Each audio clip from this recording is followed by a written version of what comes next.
Hello everyone, welcome to today's first in the current iteration of the Newcastle University's Newcastle University Knowledge Exchange seminar series. This is a series which is in partnership with 5 local authorities. They are Newcastle, Gateshead, Northumberland, Sunderland and South Tyneside, and also the North East Local Enterprise Partnership, the North East Combined Authority, and the North East Chamber of Commerce.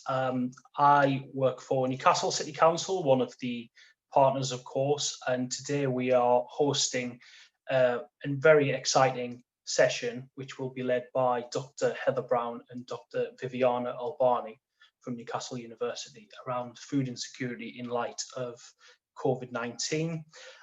You can see on the slide there's a bit of background to the aims of KESS, which is to promote policy, evidence-led policy making by building these collaborations with researchers and the policy practice community. Today, obviously, we will have seen in the news very recently, food insecurity has been a very hot topic debated in Parliament, and obviously very a prominent issue at all times, but in light of COVID-19, we very clearly have to think about what that means in terms of supporting people to be able to access food and not be further struggling as a result of the pandemic. We know that pandemics are not a leveller. So today we'll also hear from Neil Munslow, who's the service manager for active inclusion at Newcastle City Council, who will give a practitioner perspective to complement Heather and Viviana's presentation. Please do put your laptop on mute when you're not speaking. We'll move into some Q&A and breakout groups very shortly after the presentations, and there'll be a chance obviously to ask any questions, and Heather, Neil, Viviana and myself will summarise at the end. So without any further ado, I will hand over to Heather, who will introduce today's session. Thank you.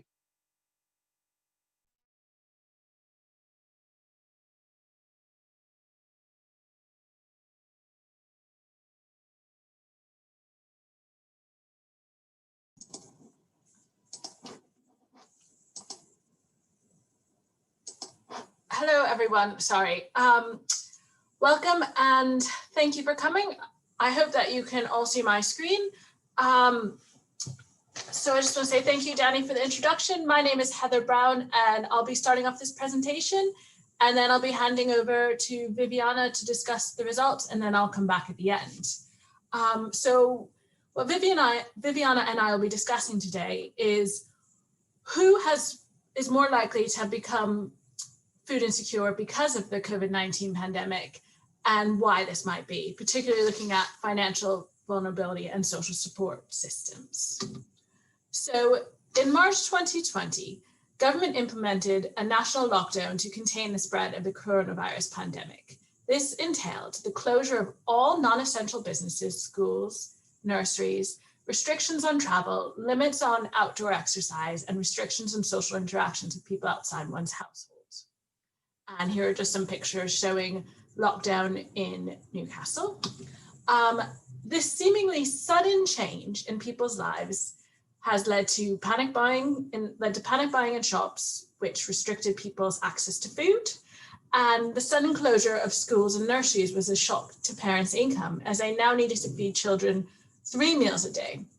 A voucher system was set up with supermarket chains to ensure that children eligible for free school meals received food, but there were logistical challenges in ensuring all eligible children received vouchers and were able to access food from participating supermarkets, especially in rural communities. So all of these factors led together, as well as the economic shock, led to increasing levels of food insecurity. So what do we mean by food insecurity?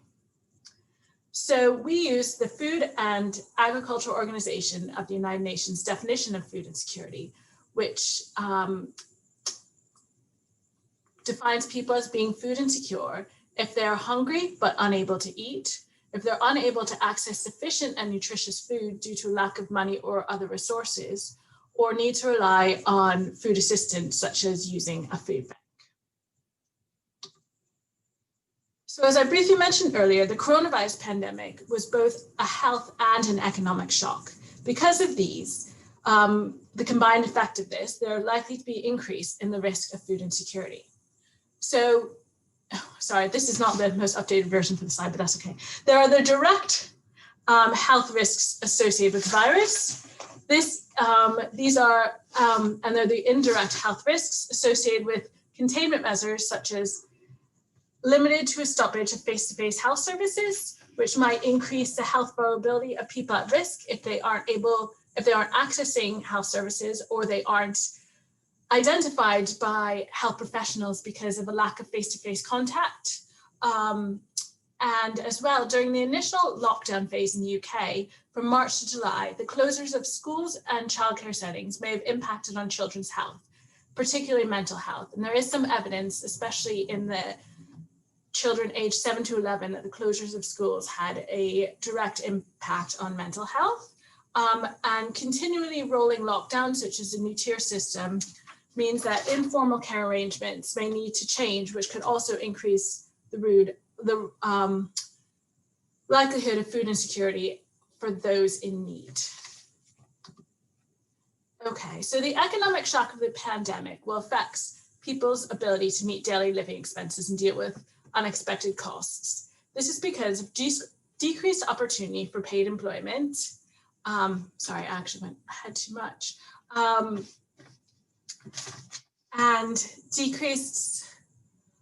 that leads to lower wages and decreased likelihood of being resilient to future shocks.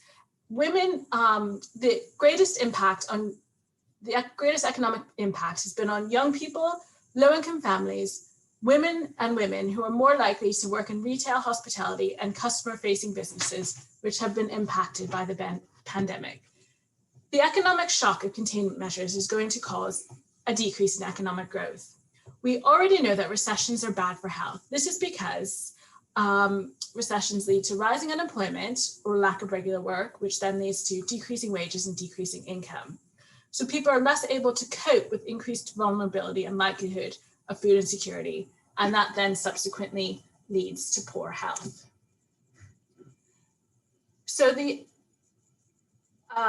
for those in need, organizations serving those people, there are additional challenges. So there's the difficulty of coordinating responses between different organizations and having to do most of this virtually. Many of these organizations don't have necessarily the infrastructure or IT skills to do this very easily, as well as dealing with increased demand. And there is also difficulty of making sure that there is appropriate access to culturally appropriate food, and as well for vulnerable populations, making sure that they can access support. So what do we already know about food insecurity since the start of the pandemic? The number of food insecure adults in the UK has quadrupled. So a previous study from the Food Foundation in 2016 identified that approximately 4 million people in the UK would be considered food insecure. So if this is quadrupled, that means approximately now 16 million people are food insecure. And we also know that self-isolating increases risk for food insecurity because it directly impacts on ability to access food, and that more people have become economically vulnerable, which increases the likelihood of becoming food insecure. So what do?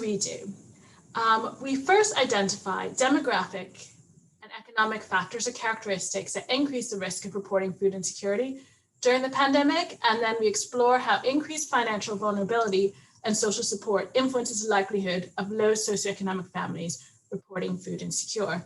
And now, Viviana, I'm going to pass over to you.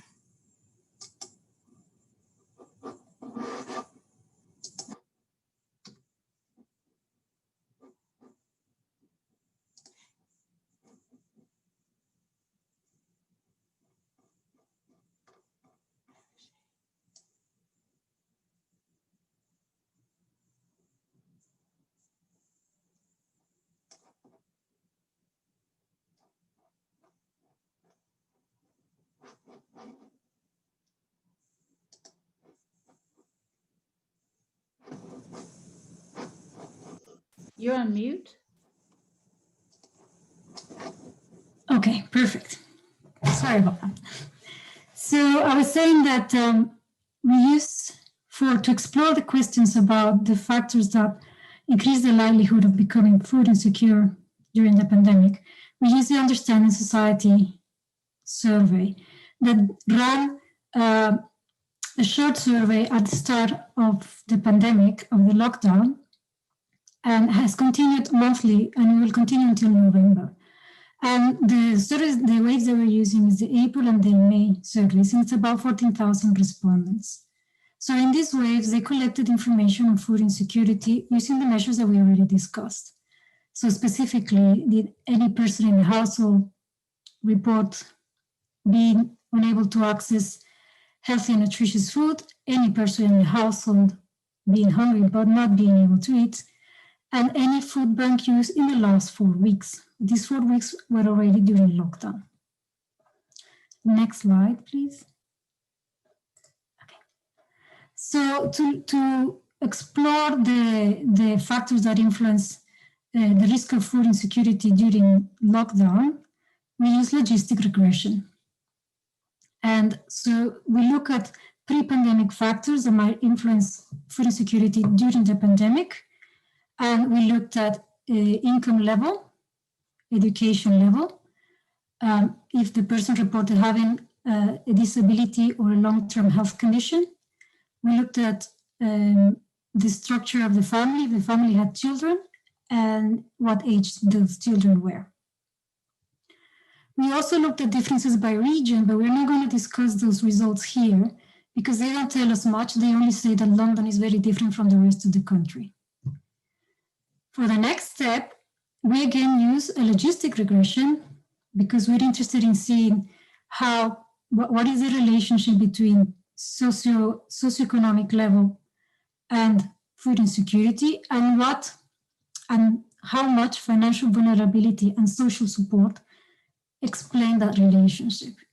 So what we use for financial vulnerability and social support were measures collected in the COVID survey, so they're at the time of the pandemic, and they refer to questions regarding the ability to pay bills, such as electricity, council tax, and also credit card bills, being furloughed, receiving free school meals, either in the form of vouchers or directly with the school, and in terms of social support, receiving help from grandparents.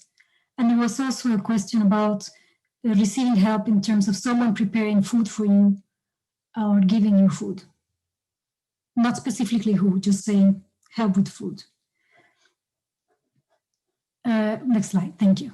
So in terms of the results for the first part of the analysis, we not surprisingly found that households that were already on lower incomes before the pandemic at the time of the lockdown were more likely to report all measures of food insecurity.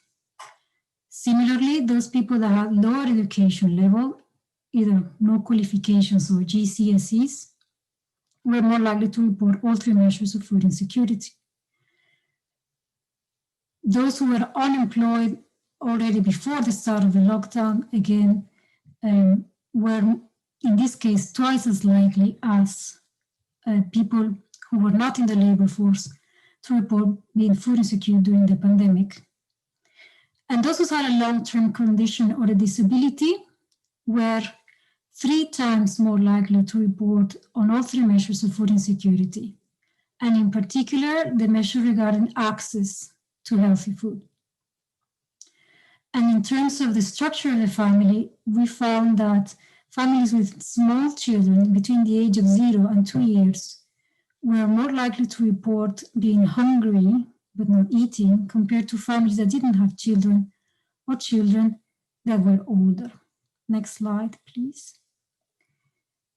We also found that those that were less likely to become food insecure during the pandemic were people that were already employed or self-employed before the lockdown.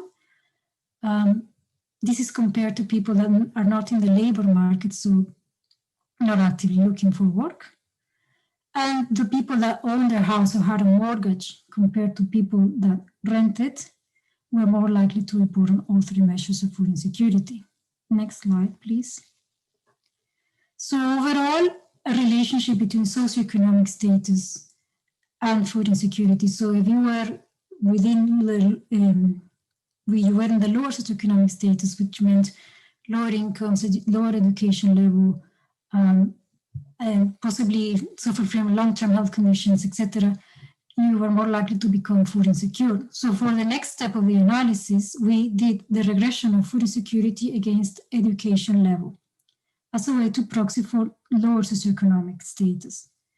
And so for the first variable, that is access to nutritious food, the question was how much does financial vulnerability, in this case, being able to pay bills, explain the relationship between low education and being able to access nutritious food. And we found that it was about half of this relationship.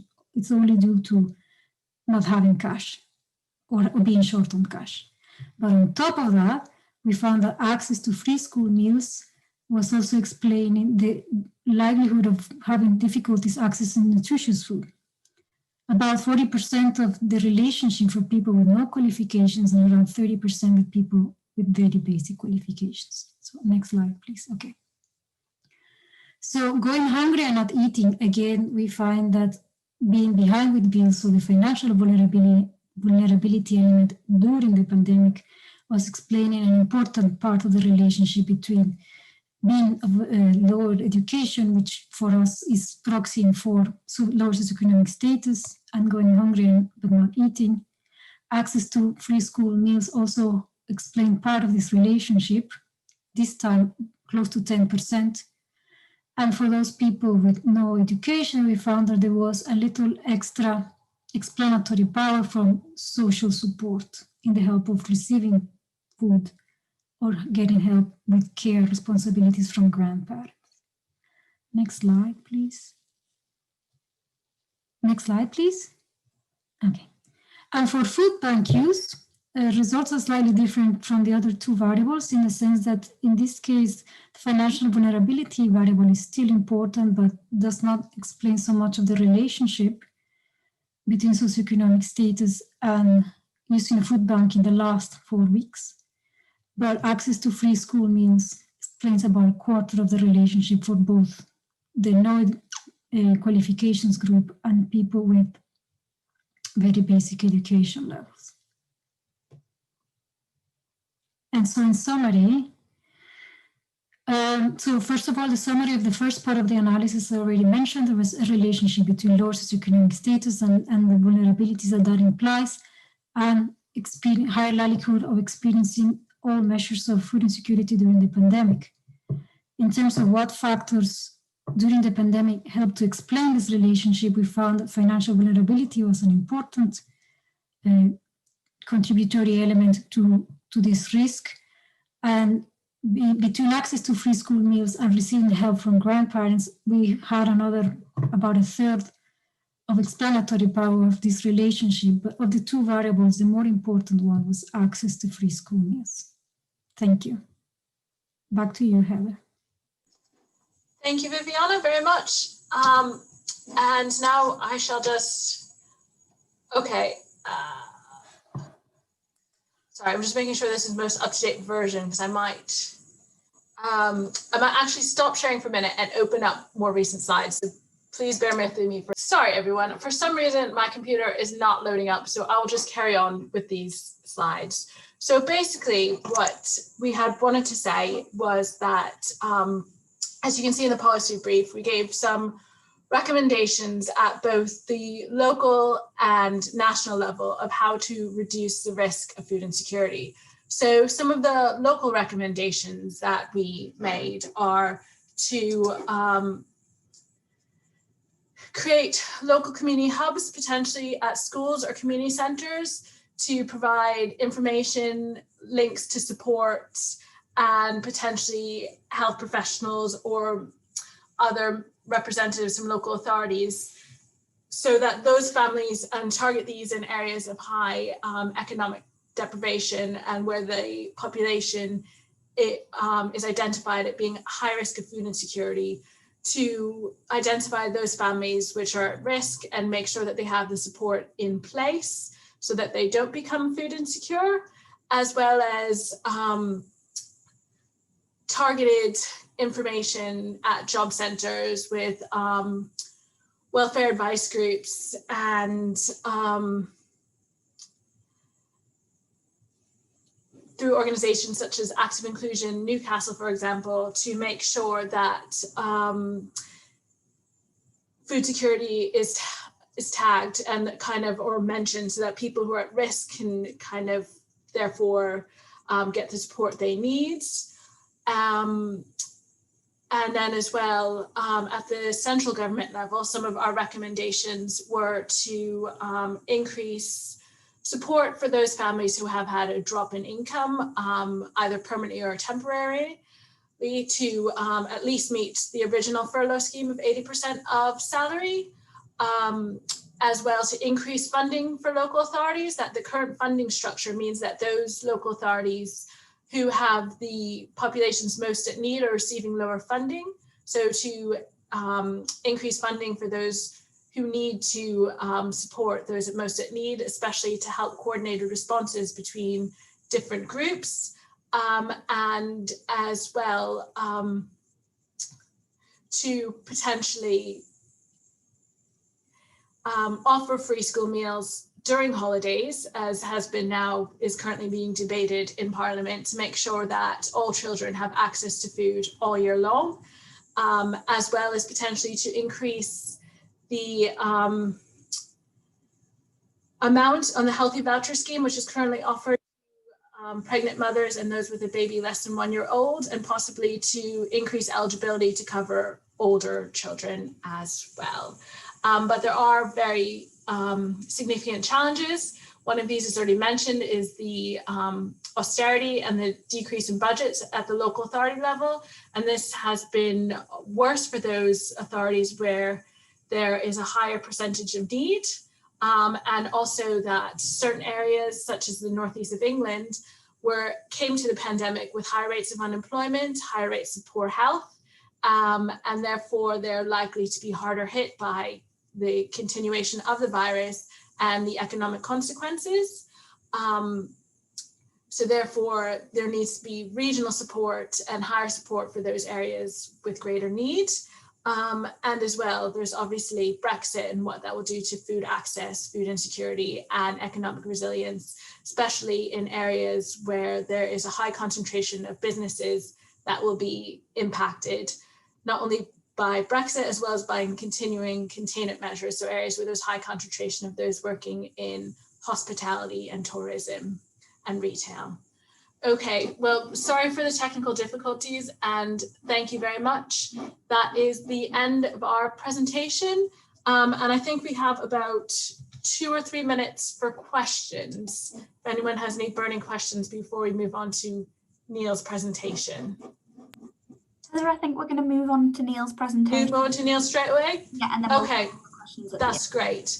Okay, so let me start sharing the screen and introduce Neil. Oh, no, that's the wrong presentation, sorry.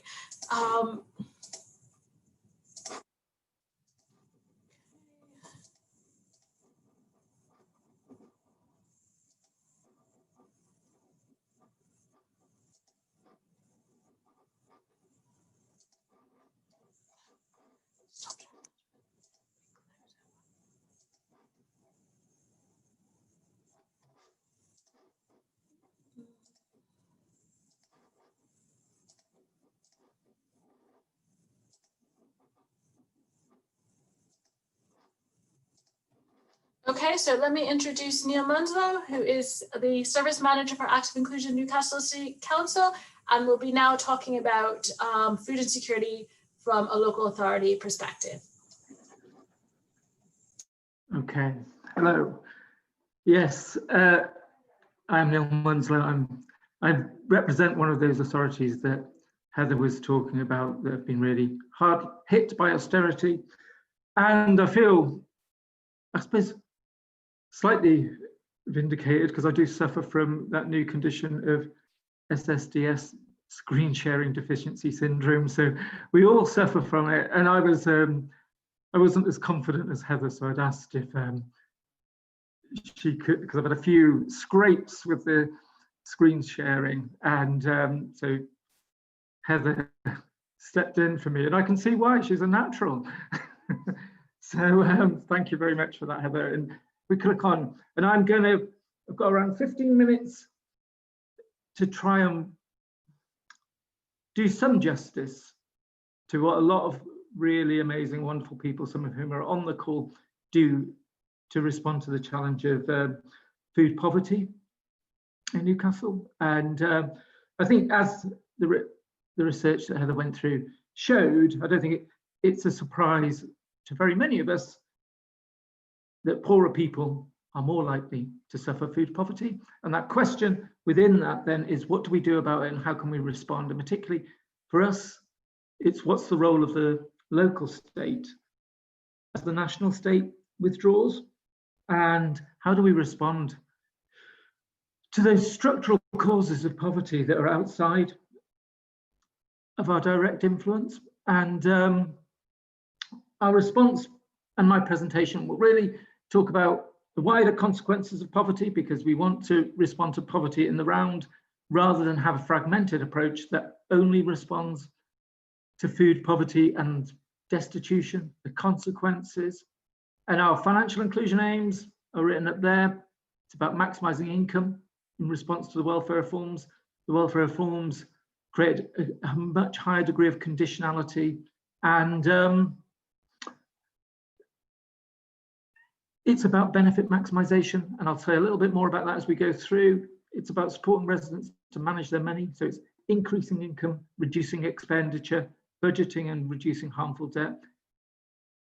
The government's balancing figure for the welfare reforms was employment. It was going to be okay, because in Newcastle, the £120 million a year that was taken away from residents would be replaced by work. That hasn't quite happened, but we still want to support and help residents into work. Promoting affordable credit options. When we started this programme, it was very much at the time of Wonga and payday loans, and the council, our councils, when they came into power in 2011, had an ambition of doubling credit union membership, and we've had some really great success then. We've got CreditWise in Newcastle, a brilliant credit union, reducing fuel poverty and promoting access to bank accounts. And in about 18 months ago, we added tackling food poverty. That is now part of the financial inclusion aims of the council, because it's so prevalent. Food poverty within 10 years has become part of everyone's lives. So those who were part of it when the UN Special Rapporteur visited Newcastle, Professor Philip Alston, and he quite brilliantly illustrated just how much has changed in the last 9 years, and now food poverty is a part of all of our lives. We see it in our communities everywhere. So Newcastle's response, we want to make a demonstrable difference by making it everyone's business to promote financial inclusion. The council hasn't got all of the resources to respond to everything, but it's the organisation that's got the convening right to try and bring a community together. So we began in 2013 in response to austerity and the welfare reforms, what we call our active inclusion partnership approach. And we call it an approach because it isn't like joining the AA. You don't sign up for it, or the RAC, or any of those things. It's about a way of working together and to try and maximise the value of our collective resources. It isn't the big society. It doesn't just happen. We've got very limited capacity to bring all this together. I'm not sure, because there's too many people for me to see on the thing, if Claire Fish is here, but Claire Fish essentially is that capacity. It does an incredible job of bringing a lot of people together to maximise the value of our collective investment. And what we want is to do everything we can to support residents to have the foundations for a stable life, somewhere to live, an income, financial inclusion, and employment opportunities. We don't really claim to do much more than seek to stabilise, to mitigate. I think it would be grandiose for us to claim that we can offset the scale of the challenges that residents face, but we can hopefully knock off those harder edges. So if we could click forward, please, Heather. And this slide kind of tries to capture some of that challenge of how we try to bring this partnership approach and our together and our aims. So our primary aim is prevention in the shorter term sense. It's not in this context, we're not using it in like about education and long-term prevention. We are talking about preventing homelessness and destitution, pretty limited aims. And we bring together around 134 partners in Newcastle. We have 3,721 subscribers to our information. We trained 860 people last year, and almost 70,000 people accessing information through our website. And I haven't got the statistic to hand, but I think in the pandemic, the information that Clive Davis from the Welfare Rights Service provides, there was something like a 200% increase in access to that information. When the preventative approach, when information isn't enough, we seek to provide direct advice. So around 30,000 residents advised in Newcastle, 3,745 cases of homelessness prevented, 23,000 residents helped to secure almost £29 million. So that's that maximising income. 3,853 residents helped with debt advice. And in crisis, when it all goes wrong, because it's not a statutory function, we don't know very much about food poverty at its worst.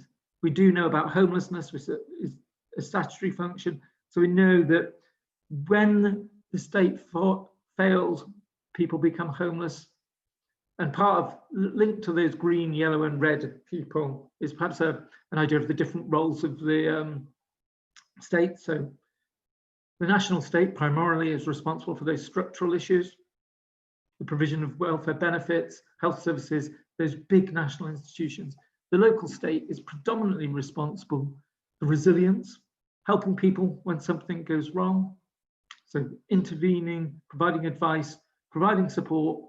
And I think that very much matches the research that Heather and Viviana presented on those people who don't reach the red area, the safeguarding thresholds where the state has to provide somebody with accommodation, or maybe even has to take their children away when things have got so bad, they can't survive in the market, they can't survive with information, they can't survive with the provision of advice and support that builds resilience.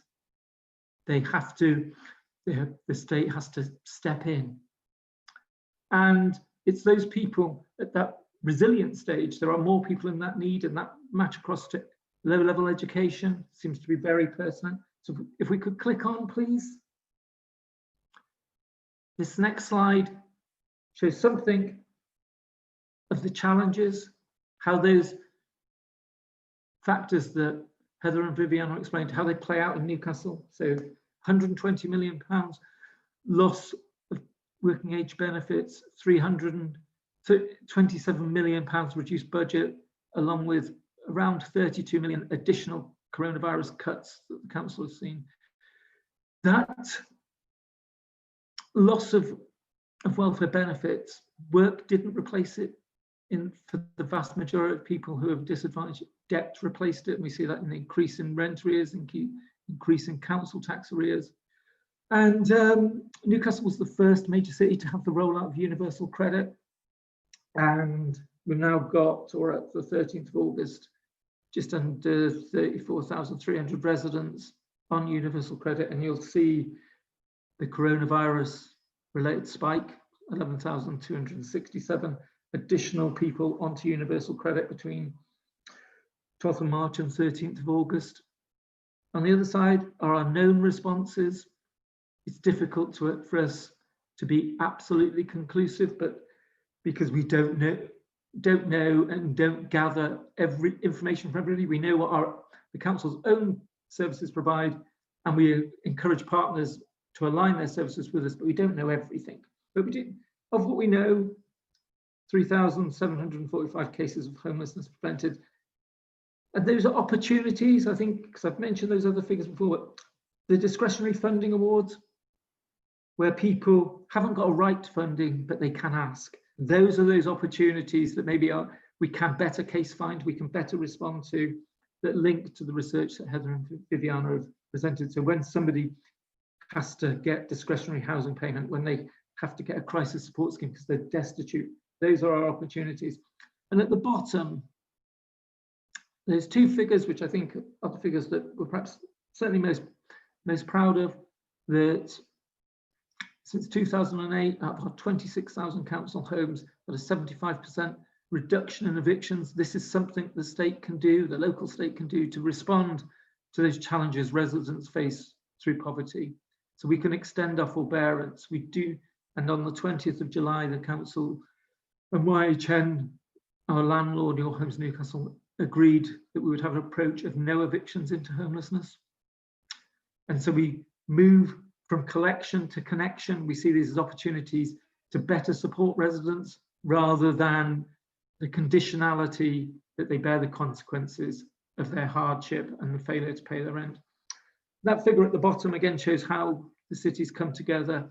And unlike a lot of other core cities, we've managed to have a significant reduction in of sleeping. 82% of those instances where we found people of sleeping, we have a daily count of people going out looking for people. And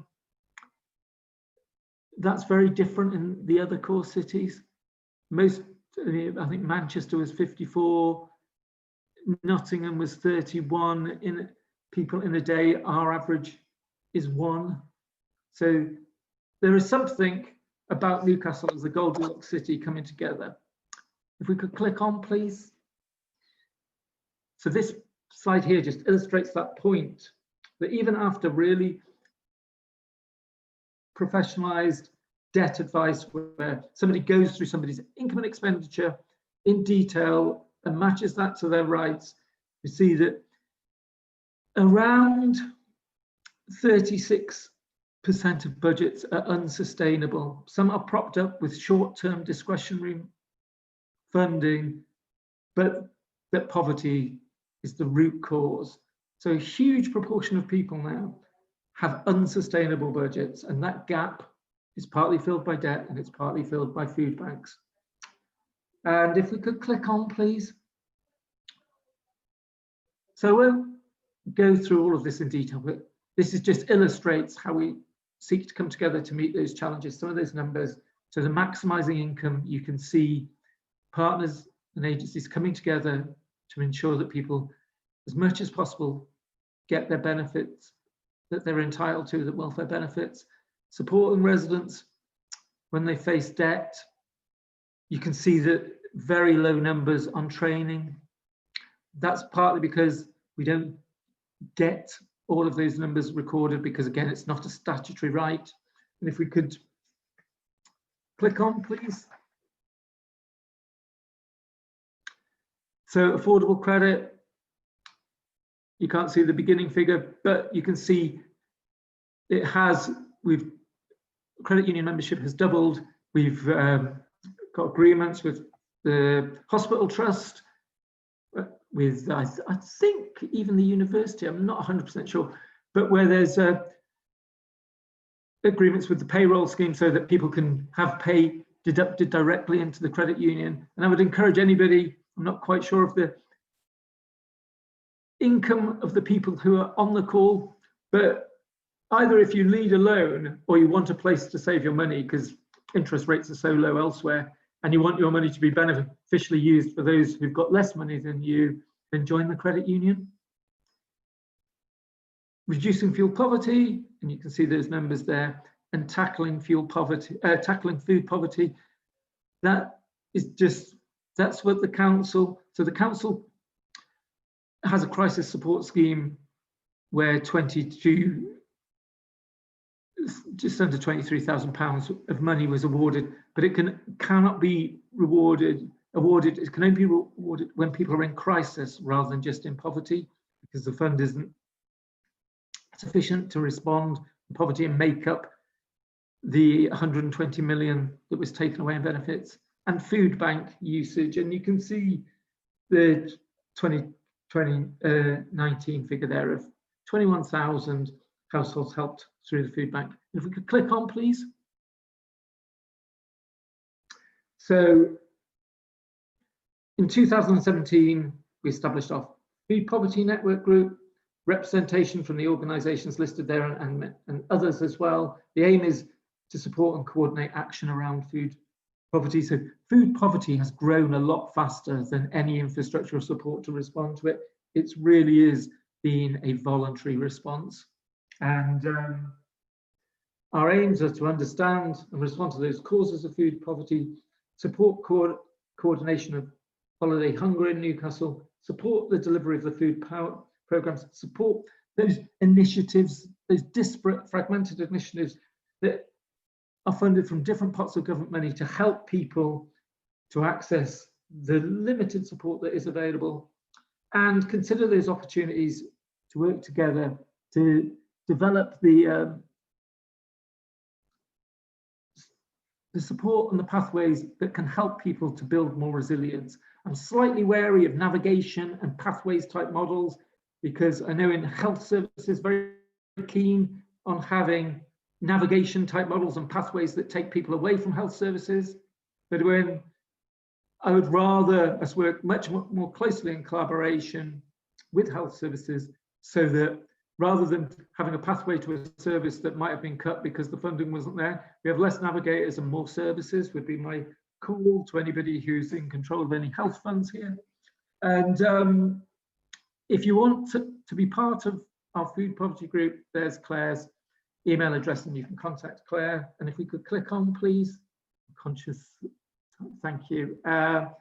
So one of the first things we did, and you can see that on the Information Now website, Claire did an amazing piece of work in trying to map all of the emergency food provision in Newcastle. And the stimulus for that, I remember Sandra Bryden, who's one of the partnership managers at the job centre, contacted us and said, I think the West End Food Bank was closed on a Friday. Where could they send somebody from the job centre who didn't have anything to eat?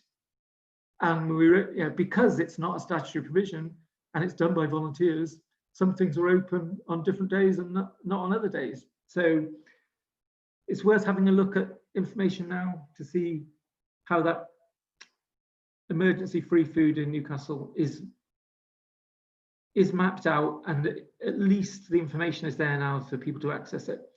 A City Lifeline, a response in the coronavirus, and that you can see there, targeted offers of support to people who couldn't get out, who were suffering from food poverty there. The West End Food Bank, 4,873 food parcels in May, a 250% increase on the year after. And the food bank, I can't do it justice here, I'm already running over a little bit, but adapted is what it does to meet the circumstances in a way that I think only a kind of brilliant voluntary sector organisation can do. Home deliveries, and now building on their great reputation and developing some of their Pathways Out of Hunger project, trying and working with the council and other organisations to help build the people who use the food banks resilience and reduce their need to use the food bank. And examples there, Newcastle was successful in the bid for the Best Ever Summer, so again some additional funding to offset food poverty campaigning, along with the North East Child Poverty Commission. Amanda wrote to the government, and we support that initiative where the government are replacing hot meals with packed lunches and trying to stop that, and then disseminating some of the funds that have come through the DEFRA's emergency assistance. And if we could click on, please. There we go. And this is a slide from the West End Food Bank, and I think it illustrates what they do, taking that opportunity to respond to people in really difficult circumstances, and then to engage with those people to help them both in that immediate crisis, but then to reduce the likelihood of further crisis. And I think it's pretty famous across the country, the West End Food Bank, for all kinds of good reasons. And I think the council's incredibly proud to work with and to support them. And it's not just great at responding to the crisis of food poverty, but it's also a great organisation to work with to try and reduce future crisis. And if we could click on, please. This slide relates to one of our aims, and that certainly I think relates to some of the examples that Heather and Viviana were giving there of where people are in greater levels of disadvantage. Those people with low-level education, don't reach social care thresholds, aren't quite in crisis. So we established a multidisciplinary team, particularly in response to the welfare reforms, the bedroom tax and the benefit cap in particular, that uses case finding. So rather the traditional model, state model, is something's gone wrong in somebody's life, they knock on the council's door or a voluntary sector's organisation's door and say, help me. This group of workers work as a team. Great, we've got a brilliant partnership with our local job centre. They are part of it. Your Home's Newcastle, our early help service, welfare rights and debt advice.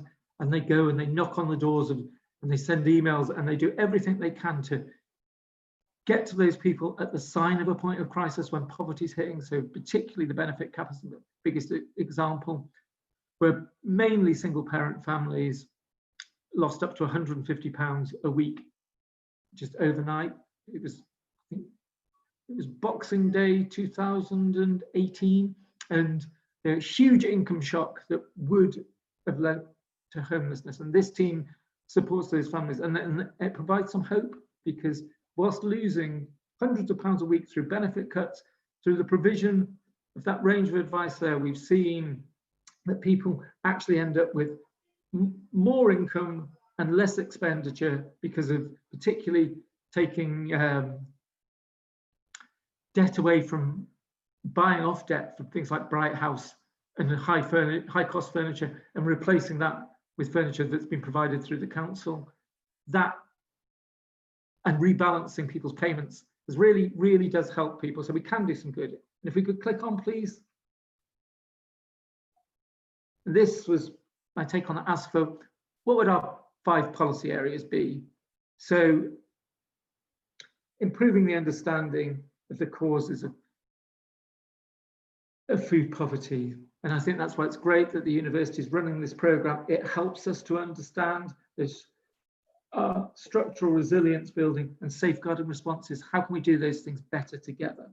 Testing and reviewing the effectiveness of our responses. So that's what our food poverty group does. That's what our quarterly financial inclusion review, chaired by our deputy leader, Councillor Joyce McCarthy, who provides that visible political leadership, developing those proportionate partnership responses, working with food poverty charities to do that. So see those examples there of how we can respond in different ways to different people's circumstances. The reviewing our debt collection and discretionary funding processes, that moving from collection to connection and maximizing the value of our touch points. So when something goes wrong in someone's life, and that's illustrated through debt and poverty, we don't use that as an opportunity to penalize, we use that as an opportunity to help. And consolidating our partnership approach, the infrastructure, and getting some of the resource for the infrastructure required for the coordination at the strategic partnership and case levels. And if we could click on, please. I think I've overrun, I'm sorry.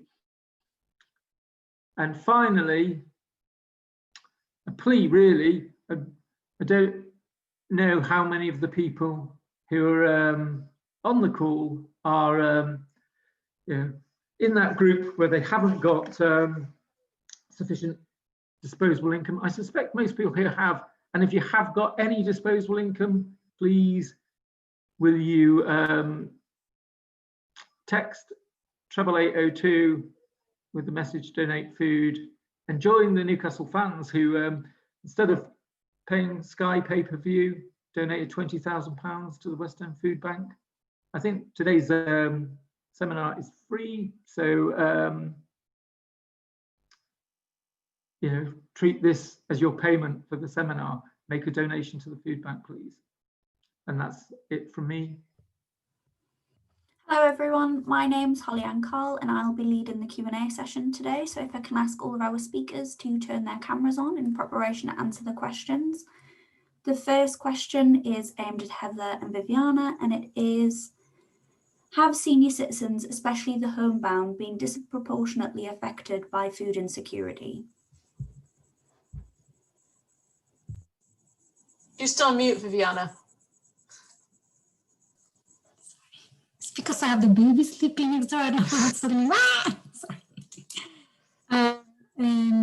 Yeah, so in our data, we don't specifically look at the senior citizens, but we do see that those who are suffering from disabilities or long-term health conditions, so more likely to be homebound, are people that are the most likely in our results to report food insecurity, and specifically issues with access to healthy and nutritious food. Would anyone like to add to that before I move on to the next question? No? The next question is, to what degree did those who were already in food insecure situations end up worse off, i.e. a question of food insecurity intensification versus population prevalence?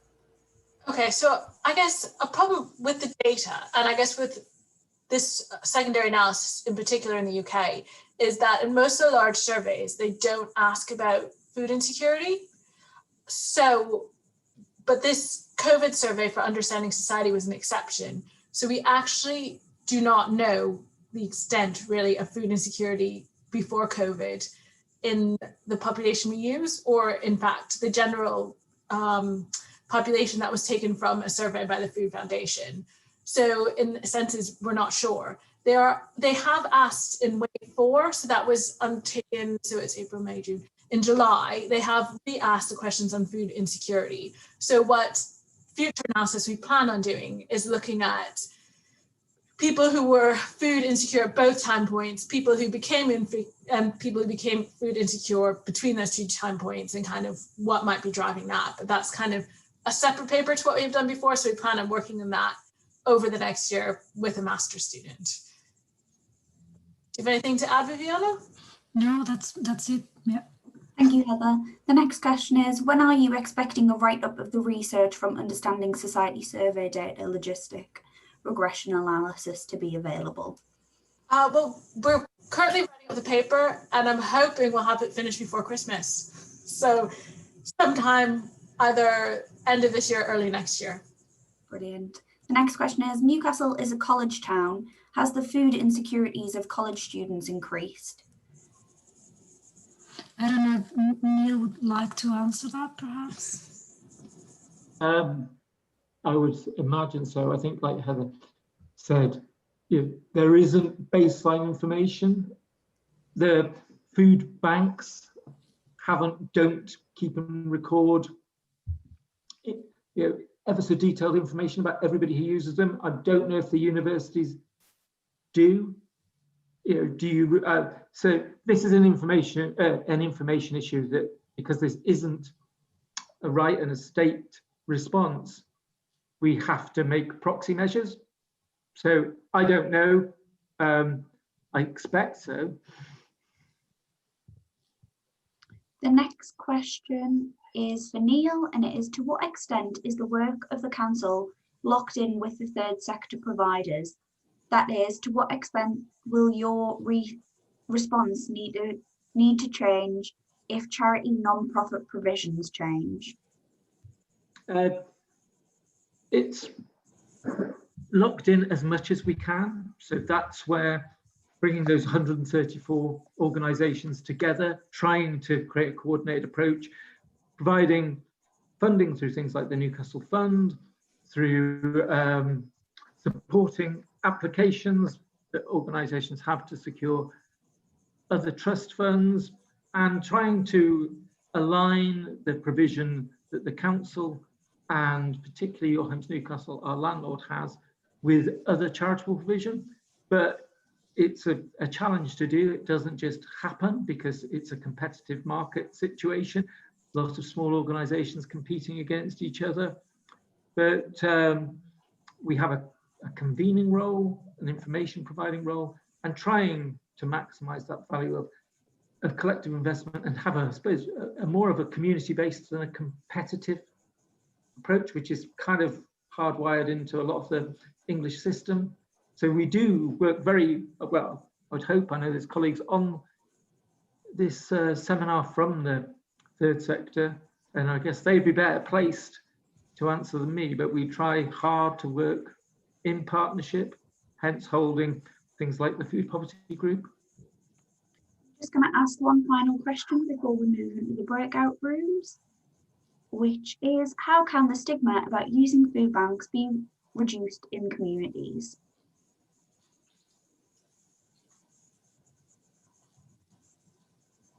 Shall I have it? Yes, please. Go? I mean, I think one of the frightening things is that the more things become normal, the less they become stigmatized, and that's quite scary. That it is becoming a commonplace. I think, you know, most of us might know somebody who uses a food bank, and that's pretty awful. The other thing, I think, is by place-based approaches, by being aware of the structural impact of things like the Localism Act, of the welfare reforms, those things that happen through national policy that change local minds, and trying to have a place-based approach.